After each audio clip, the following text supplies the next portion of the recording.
कितना अच्छा प्रश्न है। इस प्रश्न में क्या कहा है कि एक वृत्त है।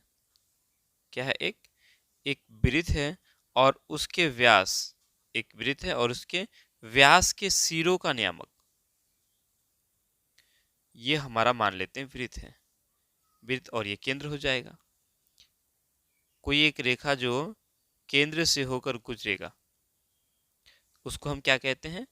व्यास कहते हैं। यानी ये वाला जो लाइन है ये हमारा क्या हो गया? व्यास हो गया। क्यों? क्योंकि ये वाला जो लाइन है ये हमारा केंद्र से होकर गुजरा है।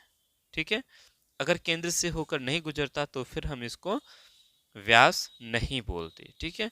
तो कहता है कि ये जो व्यास है, ठीक है, इस व्यास के सिरों का नियामक दिया हुआ है। एक सिरा ये और दूसरा सिरा ये, इन दोनों का ही नियामक हमें दिया हुआ है। ठीक है। इस का नाम है घटा 6 और ये 7 और दूसरा सिरा है 2 और 3।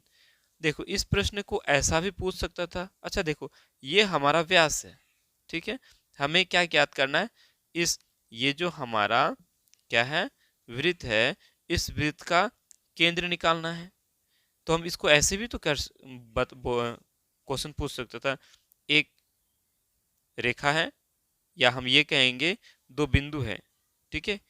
एक बिंदु हमारा ये है, दूसरा बिंदु ये है। ठीक। एक बिंदु ये और दूसरा बिंदु ये, इन दोनों ही बिंदुओं का मध्य बिंदु अगर पूछता, मध्य बिंदु तो निकालते। तो यहां भी देखो ये एक हमारा क्या है? व्यास है। ठीक है। इस व्यास का ये जो केंद्र है क्या है? ये मध्य बिंदु है, बीच वाला बिंदु है। तो मध्य बिंदु का जो निर्देशांक होगा वही क्या होगा? इस वृत्त का भी निर्देशांक हो जाएगा। थोड़ा सा क्वेश्चन को घुमा दिया है, बस कुछ नहीं। ठीक है। दो तरह से इसको हो सकता था। अगर ऐसे भी पूछते कि दो बिंदु दिया हुआ है, एक ये बिंदु 2 3 और दूसरा बिंदु घटा 6 और 7 है, इन दोनों ही बिंदुओं का मध्य बिंदु का निर्देशांक ज्ञात करें। ठीक है। तो मध्य बिंदु का निर्देशांक भी इसी तरह से निकालेंगे जिस तरह से हम व्यास दिया हुआ है, ठीक है, और उस वृत्त का केंद्र को निकालना है। तो हम लोग जानते हैं जब दो बिंदु दिया हुआ रहे और दोनों ही बिंदुओं का मध्य बिंदु हम लोग कैसे निकालते हैं? बड़ा आसानी से निकालते हैं। वो कैसे? हम क्या करते हैं? दोनों के x को जोड़ देते हैं। इसकी और ये, इन दोनों ही x को हम जोड़ देंगे और 2 से भाग दे देंगे, है ना। यानी 2 को और घटा 6 को जोड़ेंगे और 2 से हम भाग दे देंगे। जो निकलेगा वो हमारा x हो जाएगा। क्या हो जाएगा? वो x हो जाएगा। क्योंकि ये वाला जो बिंदु है हमारा, इसका निर्देशांक निकालेंगे तो क्या चाहिए? एक हमें चाहिए x और दूसरा चाहिए y। क्योंकि प्रत्येक बिंदु में एक x होता है, दूसरा y होता है। एक x होता है, दूसरा y होता है। ठीक है।